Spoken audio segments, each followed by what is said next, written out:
Good afternoon. Update on the 366s.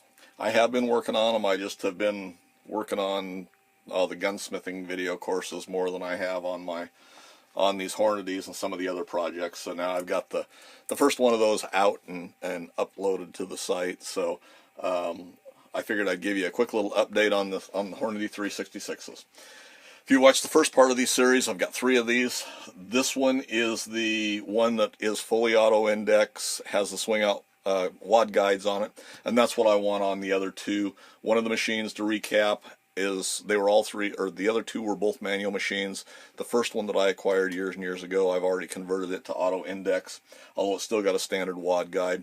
The other machine was a fully manual machine, one of the early machines, and I'm going to convert it to auto index. I'm going to put swing out wad guides on both of the other machines, and I've made a couple of modifications to this one. Now, like I say, this is the last one I've been using. I just unbolted it from the bench so I could pull out the swing out wad guide. I needed to take some measurements off of it, so we'll go over that. But I've cleaned this part of it up. It's ready to go back into service basically once I finish it, although it's still got the older style turret advance on it, and I think I'm going to change that pulse system over. There's a little bit of machining to do on the auto advance mechanism itself. There's got to be one hole drilled and tapped and one hole for a roll pin installed in the mechanism. So I'll have to do that. I've got parts ordered for. I think I've got all the parts I need to finish these up ordered. They'll be here next week with the exception of powder hoppers, and I haven't ordered new material for that yet. Anyway, to go over this machine.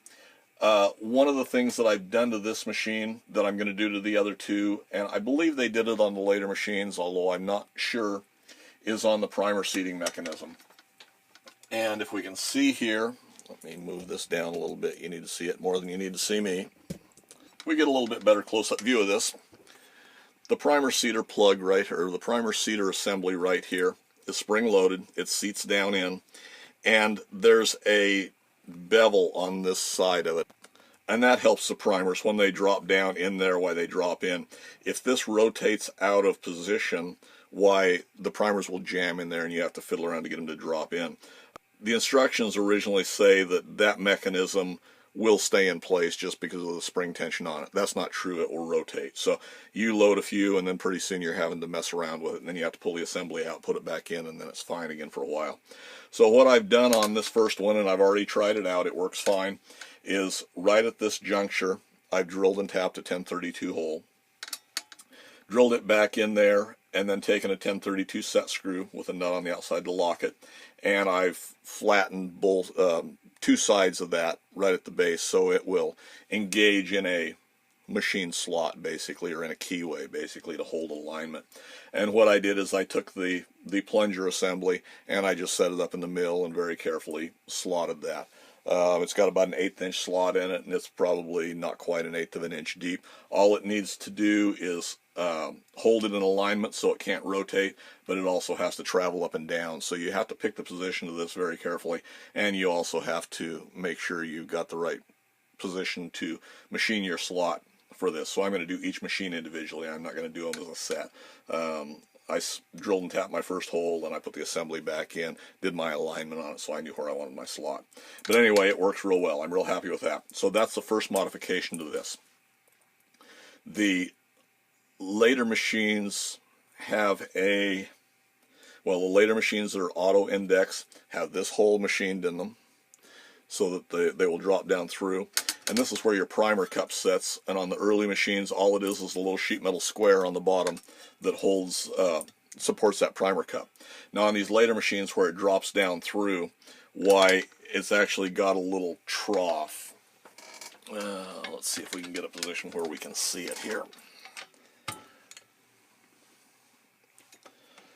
So it has this little chute on the back, so it drops down through the hole in the platen and slides out here and into whatever you use for a catch basin. I've formed me up 2 more for the other machines, and we're going to convert them to this style. This is what they look like here. They sit underneath, they screw up. The hole pattern's the same on the earlier machines. It's supported by 3 small screws. So I've just formed up 2 chutes, and these are 40 thousandths aluminum is what I formed them out of. Then I've made sure that they fit on the bottom of the platen, and they go on the bottom of a platen just like on this one. So this chute will screw right on there in that position, is the way it goes. So when they fall down through, it hits that chute and rolls right out the back. So that's a modification. Now you do that modification, and then you have to, on the later castings like this one, they have this section machined out down under here. So it's about 5/8 deep and 3 inches long, instead of having this casting run all the way across.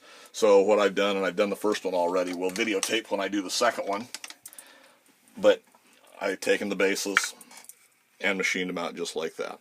So that's the way that's going to sit. Now for the Wad Guide, which is the other major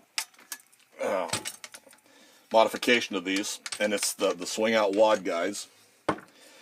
This is the Wad Guide Assembly here, and it sits in like this, and when it rotates down, this is all spring loaded and set up on top of the platen, of course, and we'll show it better when we get that far. This centers down into this support point back here, and it's got a little ramp down here on the bottom, so as it comes down it hits that and it rotates the Wad Guide out when the platen's in the down position. So then you put your wad in as you cycle a handle, it cycles back around and puts it over the top. So the earlier castings do not have this part cast in, and it's this little boss assembly right here, and it's about 5/8 square all the way around. Now the older castings have the same casting. They've got this rib right here on top. So what I've done is I've taken the first one, and I've already got it machined out too, and I just machined a little flat. I just machined it flat with the rest of this casting. And what I'm going to do is I've machined a little block like this. These still have to be final fitted. And what I'm going to do, this one's too long. They're both too long. They have to be shortened up. What I'm going to do is I'm going to shorten them up so it sits down flat.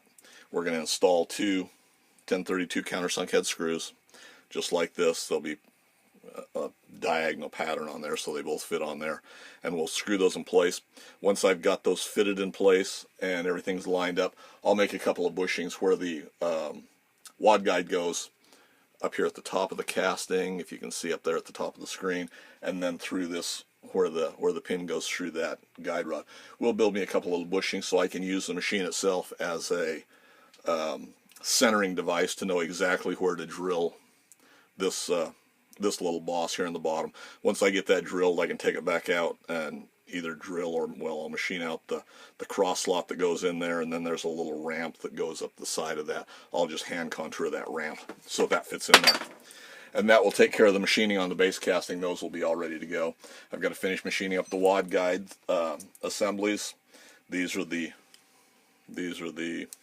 spring holders right here that adjust your tension. There's a little pin that holds the end of the spring, and these are going to be my rods to build them up. So those parts are ready to go.